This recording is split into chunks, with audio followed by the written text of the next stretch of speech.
On a tous déjà écrit ce fameux script Python qui analyse des données, qui sort des graphiques, mais qui reste sur notre machine. Et si je vous disais qu'on pouvait prendre ce script et, sans écrire une seule ligne de JavaScript, le transformer en une vraie application web, interactive, que tout le monde peut utiliser? Eh bien, c'est pile ce qu'on va voir aujourd'hui. On va suivre le parcours complet avec Plotly Dash, du script de base jusqu'à l'appli finie. Regardez-moi ça. On dirait un tableau de bord qui a demandé des semaines de travail à une équipe de développeurs web, pas vrai?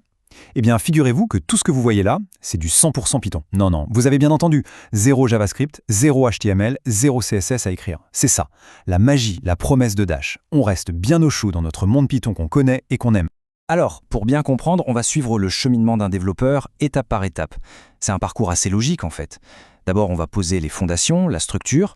Ensuite, on va lui donner vie, la rendre interactive. Après ça, on va s'attaquer à un point crucial, faire en sorte que ça reste rapide, même avec beaucoup de données. Et pour finir, le bouquet final, on va la mettre en ligne, la déployer pour de vrai. Mais alors, c'est quoi Dash concrètement? Qu'est-ce qu'il y a sous le capot? En fait, c'est un peu comme un chef d'orchestre.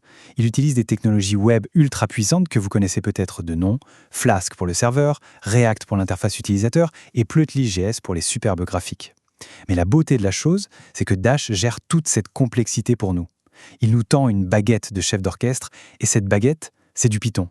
On a juste à écrire du Python. Ok, c'est parti, première étape, les fondations, la mise en page. Parce que c'est bien beau d'avoir des graphiques, mais si on les balance n'importe comment sur la page, ça ne va ressembler à rien. La question c'est comment on organise tout ça de manière propre et pro. Le secret, il est en fait très simple, et c'est une idée géniale. Il faut imaginer que chaque page Dash est une grille invisible de 12 colonnes. C'est tout.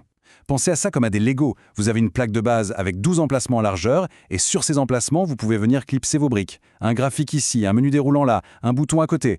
Tout s'emboîte parfaitement. Et pour utiliser cette grille, c'est d'une simplicité déconcertante. Vous voulez deux éléments côte à côte qui prennent chacun la moitié de l'écran? Facile. Vous dites au premier, toi, tu prends 6 colonnes. Au deuxième, toi aussi, tu prends 6 colonnes. 6 plus 6 égale 12, la ligne est remplie. Magique. Maintenant, vous voulez un titre qui prend toute la largeur. Vous lui dites, toi, tu prends 12 colonnes. Et hop, l'élément suivant passera automatiquement à la ligne en dessous. C'est aussi simple que ça. Mais là où ça devient carrément puissant, c'est quand on parle de design responsive, c'est-à-dire qui s'adapte à la taille de l'écran. On peut dire à Dash des choses très fines comme « Ok, sur un grand écran d'ordinateur, tu mets mes deux graphiques côte à côte. Par contre, si l'application est ouverte sur un téléphone, ce sera illisible. Alors dans ce cas, tu les affiches l'un en dessous de l'autre. Et tout ça, ça se fait juste en changeant quelques petits paramètres. C'est bluffant. Bon, notre squelette est en place, on a une belle structure visuelle. Maintenant, il faut lui mettre des muscles, lui donner vie. Une appli statique, c'est bien joli, mais ce qu'on veut, c'est de l'interactivité. Et qui dit interactivité, dit forcément gestion des données et de ce qu'on appelle l'état de l'application. Alors là, attention, il y a un concept super important à comprendre sur le fonctionnement de Dash. Par défaut, Dash, c'est ce qu'on appelle stateless ou sans état. Ça veut dire quoi? Imaginez que votre application a la mémoire d'un poisson rouge. À chaque fois que vous cliquez sur quelque chose, elle oublie tout ce qui s'est passé avant. Chaque interaction est une nouvelle conversation. Et ça, vous vous en doutez, ça pose un sacré problème pour créer une expérience fluide. La question est donc toute simple. Comment on fait pour que notre application se souvienne des choses? Si je sélectionne Paris dans un menu déroulant, comment le graphique d'à côté va-t-il savoir qu'il doit afficher les données de Paris? Comment on lui donne une mémoire, même temporaire? Eh bien, la solution que Dash nous propose s'appelle DCC Doc Store. Il faut voir ça comme un composant secret, invisible, qu'on glisse dans notre application. Ce composant, c'est une sorte de post-it ou de petit bloc-notes qui est stocké directement dans le navigateur de l'utilisateur. Un callback peut écrire dessus « L'utilisateur a choisi Paris » et un autre callback plus tard peut aller lire ce post-it et agir en conséquence. C'est notre mémoire externe.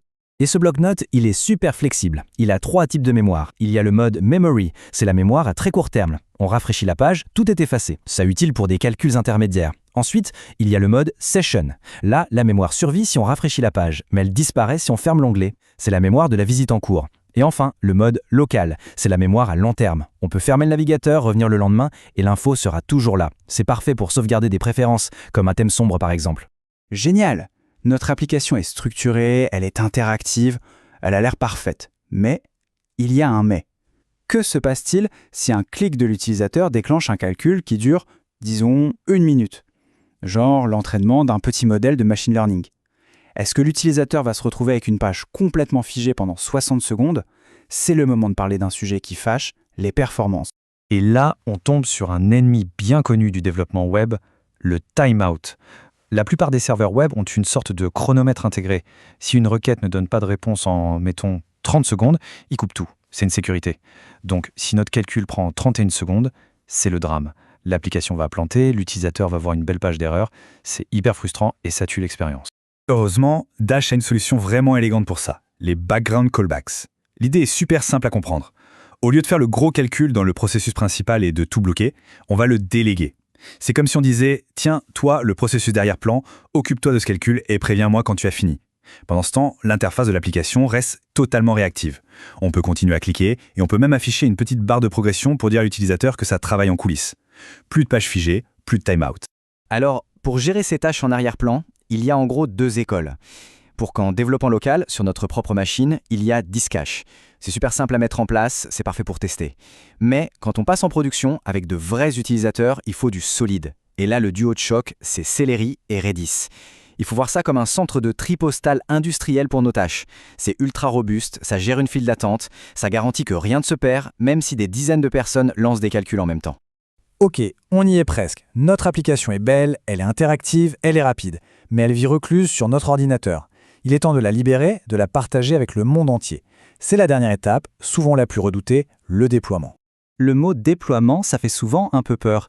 On imagine des trucs compliqués, des serveurs à configurer, des lignes de commande obscures. Et c'était vrai avant. Mais aujourd'hui, des plateformes comme Heroku ont vraiment simplifié les choses.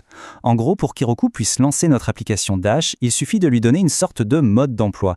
Et ce mode d'emploi, il tient dans quelques tout petits fichiers. Et ces fameux fichiers, il y en a 3 principaux. D'abord, le procfile, c'est juste une ligne qui dit à Heroku « Voilà la commande pour lancer mon serveur ». Ensuite, le runtime.txt, il dit simplement « Utilise cette version de Python, s'il te plaît ». Et enfin, vieil ami, le requirements.txt, qui liste toutes les librairies à installer. C'est tout, c'est la recette magique pour Heroku. Du coup, le processus de déploiement, ça se résume à une checklist super simple. 1. On crée ces 2 petits fichiers procfile et runtime.txt. 2. On ajoute Junicorn, notre serveur web, dans requirements.txt. 3. On envoie notre code sur GitHub. Et 4. On tape une seule petite commande dans notre terminal. Et voilà, Heroku prend le relais et met l'application en ligne. C'est presque trop simple pour être vrai. Alors, bien sûr, il y a toujours quelques petits pièges à éviter, je vous donne les plus courants. Premier piège, les images ou les fichiers CSS qui ne s'affichent pas. La solution, c'est une petite librairie qui s'appelle White Noise, elle règle ça en 2 temps 3 mouvements. Deuxième piège, la mémoire. Les offres gratuites sont gratuites, donc limitées en RAM. Si votre appli est gourmande, il faudra peut-être l'optimiser ou passer à un plan payant. Et enfin, le retour de notre vieil ennemi, le timeout de 30 secondes, il est aussi présent sur les serveurs en ligne, d'où l'importance capitale, je le répète, des background callbacks dès qu'un calcul risque d'être un peu long. Et voilà, le voyage est terminé. On est parti d'une simple idée, d'un script qui tournait localement, et on arrive à une application web complète. Elle a une structure propre, elle réagit aux clics, elle ne plante pas sur les gros calculs, et n'importe qui dans le monde peut y accéder. C'est ça la puissance de l'écosystème Dash. Finalement, ce qu'il faut vraiment retenir de tout ça, c'est que le mur qui séparait les data scientists des développeurs web est en train de s'effriter. On n'a plus besoin d'être un expert en JavaScript pour créer des outils incroyables. La technologie est là, elle est accessible. Alors la seule question qui reste, ce n'est plus comment je vais faire, mais qu'est-ce que je vais bien pouvoir construire avec ça. Alors à vous de jouer, quelle sera votre première création ?